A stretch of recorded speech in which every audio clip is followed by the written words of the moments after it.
Pasensya na, I think mga 5 days na eh. Medyo kakatapos ko lang po nung pangatlong chemo ko around 8 days ago ay medyo mahirap po.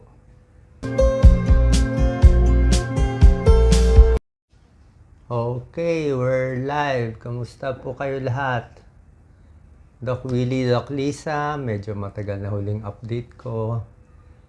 Pasensya na, I think mga 5 days na eh. Medyo kakatapos ko lang po nung pangatlong chemo ko around 8 days ago ay medyo mahirap po. May 3 araw na bugbog eh. Meron palang ganun yung chemo. May 3 araw na bedridden ka, bugbog. Ang tawag po doon, fatigue or pagod. Bugbog ka 3 araw. Tapos last 2 days, medyo nakaka-recover na. Pero mahirap pala talaga to. Pero walang choice eh. Kailangan tapusin yung session. So ngayon, medyo nakaka-recover na tayo. Anyway, marami pa yung chemo ko. I'm not sure how long. Siguro mga 6. And tingnan natin kung ano mangyayari. Pero so far, meron lang ako mga tips paano makasurvive sa mga sakit. Hindi lang sa cancer. Actually, yung akin stage 4 cancer. It's a stage 4 cancer. Sarcoma. Pero kahit stage 4, kaya na nila pagalingin ngayon. Magaling na technology dito sa Singapore. Maganda. We got the best treatment. Kaya sabi ko nga, hindi lang to para sa akin. Ibabalik natin sa Pilipinas. Inuulit ko, ibabalik sa Pilipinas. Diba? Ayaw ko naman ako lang. Tsaka, Doc Lisa. Yes. Okay. Ito pong ituturo sa inyo ni Doc paano makasurvive sa kahit anong malubhang sakit. Kasama po dun yung mga nag-kidney transplant para hindi ma-reject yung kidney nila, yung may heart failure, tapos yung mga cancer patients. Hindi lamang po adults kasi yung mga nanay na nakikinig dyan na yung mga anak nila, merong mga cancer yung mga bata. So, ito po yung mga tips natin or tagubili natin para ma-survive ninyo ano yung mga medyo malalang sakit. Okay. Ano po kasi to, kung ang sakit nyo cancer, mas mahirap eh. Pero kung ang sakit nyo yung mga heart disease, diabetes, mga stroke, mga ganyan, mahirap din. So, kailangan ira-ride nyo lang. Paano ko masasabihin ira-ride? Like pag cancer patients pala, kailangan, kung kailangan ka mahinang-mahina, ipipilit mo kumain. Kung talagang pipilitin mo kumain, kung kailangan ka walang gana. Kasi ang nangyari sa akin nung 2 weeks ago, yung talagang walang gana kumain, walang gana lahat. 3 araw ako nang walang kain eh. So, after 3 days na walang kain, doon bumagsak yung white blood cell ko. Kasi hindi kaya ng katawan na walang kain eh. So, yan ang pinaka-secret. Kailangan kain, kain, kain. At higa, higa, higa. Tulog ng tulog. Kasi nga, ang tawag dito ng doktor ko, Dr. Ang Peng Tiam, ito yung wear and tear of chemo. Siyempre, yung chemo, wala tayong choice eh. Kung ano yung schedule, susundin natin. Pinapatay niya yung bad cells. Pero napapatay din niya yung good cells natin eh.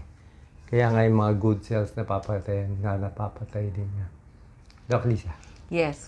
Sa ating mga kababayan, alam ko naman gusto nyong magpatingin. Basta may nararamdaman kayong kakaiba or kahit nga hindi kakaiba, minsan lagnat lang.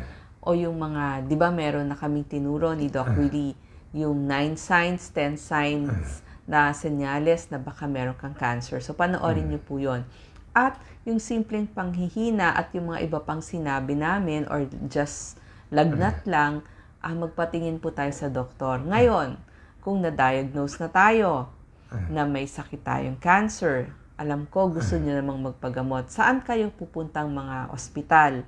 Ang sinasabi natin, kung may pera, okay, andyan po ang mga napakalalaking mga ospital. Kompleto po yan sa mga oncologist at saka yung mga pang-laboratorio na gagamitin. Ang problem lang, pag tayo ay mahirap, saan tayo pupunta? Tapos, kayo ba ay taga Maynila o taga probinsya? So, marami po kayong mga ospital na pwedeng takbuhan. Kung Maynila kayo, ang mga example po niyan, yung mga cancer centers natin. NKTI, National Kidney and Transplant Institute, East Avenue, Jose Reyes. Pag sa buto naman o sa muscle ang problema, yung National Orthopedic Hospital. Pag hubata, pwede nyong gawin sa Philippine Children's Medical Center. Yan po. Tapos, pag nandito kayo sa Luzon, actually marami tayong mga pwedeng pagdalahan ng ating mga pasyente. Kasi gusto natin yung kakayanin. Pag Luzon, meron tayo Baguio General Hospital, tsaka Bicol Medical Center. Sa Bisaya, meron tayong Vicente Soto Medical Center. Tsaka magagaling din po yung Western Visayas Medical Center. Ayan po ay parang UPPGH ng Manila. Isama ko na po yung UPPGH. Magaling din pong gumamot dyan. Pag Mindanao kayo, yung Southern Philippines Medical Center. Sa Luzon, meron tayong iba pa. Mariano Marcos, Region 1 Medical Center, Cagayan Valley Medical Center, yung Paulino Garcia Memorial Medical Center, Jose B. Lingad Regional Hospital, Batangas Medical Center, yung mga taga Southern Luzon, Bicol Regional Hospital, Corazon Locsin, Eastern Visayas Medical Center, Zamboanga Medical Center, Northern Mindanao Medical Center, Davao Regional, tsaka Cotabato Regional. So, pag wala tayong pera, magpagamot po tayo. Yun yung unang-una nating gagawin. Pero sa mga overseas worker, kung may chance kayo abroad kayo. makapatingin, kung nasa Japan kayo, kung may chance kayo, doon kayo sa Japan. Kung sa Hong Kong, doon kayo sa Hong Kong. Sa Middle East, maganda na Sa rin Middle daw po ang East, gamutan. doon kayo. Syempre sa Europe, mas maganda at saka sa Doon na kayo. US. Huwag niyo nasubukan dito sa atin. Kahit pa paano, mas maganda doon.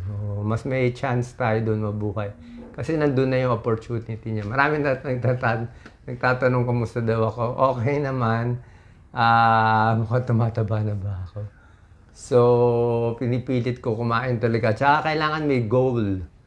Ano bang goal? Siyempre, goal ko, makita yung anak ko. Pero basically, ang goal ko, siyempre, tulungan pa kayo. Kasi second life ko na to eh. Nakita niyo naman ang condition ko nun. Talagang delirious na ako doon. Delirium na ako noon eh. Wala na ako sa sarili ko nun. Pero tama naman yung sinasabi ko lahat. Pero yun naman talaga. Kaya lang, siyempre dapat may goal tayo. Ang goal nga natin, tulungan pa rin ang kababayan natin. Hindi ko naman ang mangyayari sa akin if I will live 5 months, 1 month, 1 year, 10 years. Walang makakasabi naman to. Pero sa tingin ko may purpose eh. Binuhay pa tayo eh. From patay, binuhay pa. Siguro meron pa. Tsaka ngayon, tumaba na ako ng 10 pounds eh. 10 pounds na tinaba ako eh. Dito lang sa bukol ko lang, kukwento ko lang sa inyo. Di ba may bukol akong 13 by 13 by 13. Yung iba sukat 16. So malaki siya, para siyang football. Ang problema lang daw itong football na to, parang ano daw siya, parang dead cells na siya. Parang kalyo na siya. Parang kalyo, parang nagbuo na dugo. Kaya magugulat kayo, yung waist ko di ba dapat ang waist nyo 32, Bewang. 36. Ang bewang ko ngayon 44. Para ako may 6 months dito. Hindi na daw ata matatanggal yun. Hindi rin matatanggal kasi nga nakadikit. Kaya yun lang medyo nagpapahirap sa akin. Pero hindi naman siya lahat active cancer cells eh. Hindi na siya buhay eh. Baga kalyo na lang siya. Ang nabubuhay na lang yung lumiit. So around 50% to 60, around 50% eh, ang naliit niya. Hopefully after the fourth chemo, baka lumiit pa ulit. Para may mission tayo. Tingin ko talaga it's just a miracle. Wala naman tayong panlaban eh. So, wala tayong panlaban dito sa ibang mga tumatakbo. Ang dami nilang pera. Grabe. Away sila ng away. Hayaan natin sila mag-away-away. Pagdating ng Mayo, gulatin na lang natin. No? Kasi inisip ko kung makakachamba tayo, mananalo tayo. I mean, pag nanalo tayo, wala nang gagastos sa election. Hindi na sila kailangang gumastos ng 1 billion pesos para manalo sa election. Eh, nanalo tayo, walang gastos. Eh. Kita mo tayo, wala tayong tarpaulin, wala tayo lahat. Ilang daan-daang milyon ginagastos nila. Tapos babawiin lang naman nila sa inyo. Tapos away lang sila ng away. Wala naman mapapala. Pag kayo po ay nandun na sa bingit ng kamatayan, ang iniisip mo na lang, ano yung naitulong mo sa kapwa mo, may agrabyado ka ba? Meron ka bang kaaway? Actually, kaibigan ko na lahat. Wala na akong natitirang kaaway. Naayos ko na lahat ng kailangan ko ayusin. Doc Lisa. Opo, pag meron tayong sakit, malubha o hindi malubha, kailangan po labanan yung inyong sakit. Meron tayong goal para may incentive kayo. Bakit kayo magpapagaling? Halimbawa, maliit pa ang mga anak nyo. Kailangan humaba ang buhay nyo at makita nyo matapos sila sa pag-aaral. Tama. So, yun po yung mga example. Another example ng paglaban ng may sakit. Isipin nyo, yung sakit ninyo, nawawala yung mga bad cells, tapos pinapalitan ng good cells. So, yung mind ng isang tao, yung utak, yung iniisip, malaki yung contribution nun sa pag-alis ng inyong sakit. That's another one. Meron ako maganda dito ginagamit na dito sa Singapore. Pwede mo ba pakita, Lisa? Pakita mo nga. Pakita mo yung Axe oil ko, pati yung GV. Meron silang produkto dito. I don't think meron sa Pilipinas. Pero nakakatuwa maganda. Pang-relax. Pang-relax. Kunin mo, Doc Lisa.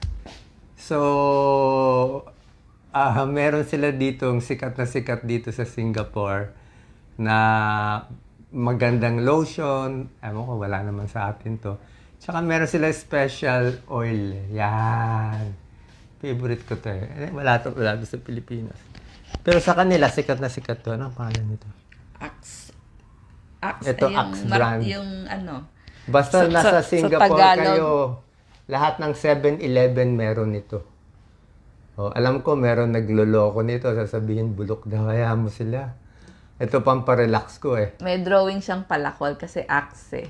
Ang maganda dito, hindi siya kasing tapang ng white flower. Ang white flower, pag nilagay mo dito, nako, sakit. Pwede masunog ang balat mo. Bakit, Lisa? Pwede masunog ang balat mo eh. Kaya hindi siya maganda. Kaya ito maganda dito, very light lang siya. Kaya ginagamit ko siya pag ano. Tapos ito rin ginagamit ko. Yes. So, yan po. So, ito lang mga ginagamit ko dito. Pamparelax ko lang sila dito. Pero hindi naman available sa atin. Other tips, Doc Lisa? Yes, so yung goal para humaba ang ating buhay. Tapos, pag may matindi kayong sakit, tama si Doc Willie, kain ng kain, tulog ng tulog. Tapos, inom din ng tubig, sapat na tubig kung kaya maglakad-lakad. Tapos magpapaaraw. Yan po yung mga kailangan para gumaling tayo. Ngayon, kung merong mga side effects, yung mga hindi ba may mga anti-rejection na gamot, o kaya naman nagki-chemotherapy kayo, ang daming side effect. So, Meron hindi din daw kayo sila. makakain. So, ang sasabihin natin, small frequent feedings, konti-konti yung kinakain, pero dalasan kung walang gana rin kumain. At kung wala namang lasa yung pagkain ninyo, siguro mas lagyan natin ng mga herbs o yung mga pampalasa, bawang, sibuyas, kamatis. Lagi ko itong ginagamit ito. Every day, pamparelax. Nilalagay ko dito, pampatulog, pamparelax. Meron din gumagamit to. Mura lang dito, parang $2 lang dito. Siguro mga 60 pesos. So, yan yung mga products nila dito. Medyo maganda. Sa atin, ewan ko. Pero I think locally, meron din tayo mga product na ganito. So, yun lang po. Maraming salamat. Ito na siguro yung normal weight ko. Tapusin ko na lang tong chemo. Pero at least ngayon, nakakaplano na ako medyo matagal. Nakakaplano na ako na pang 1 month, pang 2 months. Dati ang plano ko pang 1 day na lang. Okay, bumabalik na daw katawan ko. Tama na siguro to pag kumain pa ako masyado. Tataba na ako masyado. So, ang tips din pala, small frequent feeding. Hindi rin pwede agad-agad. Kasi nga, nabobondat ako eh. So, kain muna, wala masyadong liquid. Mamaya, pag natunaw na, bago lang ako iinom ng tubig. Tapos mamaya, kakain na naman konti para hindi lang mabondat yung tiyan ko. So, hintayin na lang natin anong gagawin ni God, kung tatanggalin niya, iiwan niya konti. It's up to Him. So, maraming salamat sa prayers. Thank you so much. Medyo malakas tayo today, kaya tayo bumabati sa inyo. Mahal na mahal ko kayo. Thank you sa lahat ng dumarasal. Mabaling na katawan ko, ha? Ready na ba tayo lumaban? Oo, maraming nakikipaghaway sa Pilipinas. Ay, nako. Walang kabagay-bagay. Ang dami-dami na nilang pera. Ay, nako. Paghatian na lang nila Luzon, Visayas, Mindanao. Kuha na sila 1 island each for everyone. Hindi pa makontento kahit may 1 island each. Kailangan pa makakuha ng mas marami. Siyempre, pag kukuha ka, yung tama lang para sa iyo. Huwag mo nakunin yung sa iba. Ano na yung kaswapangan na masyado yun. Final words, Doc Lisa. Okay, kung may sakit kayo, hirap kayo, hindi pa kayo makatayo, humingi ho tayo ng tulong sa ating mga anak, kamag-anak, kapitbahay, na sila yung magluluto para sa inyo, maglilinis ng inyong bahay, mag-aalaga ng anak nyo, kasi para makapahinga kayo konti. Okay, maraming salamat po. God bless you. Thank you.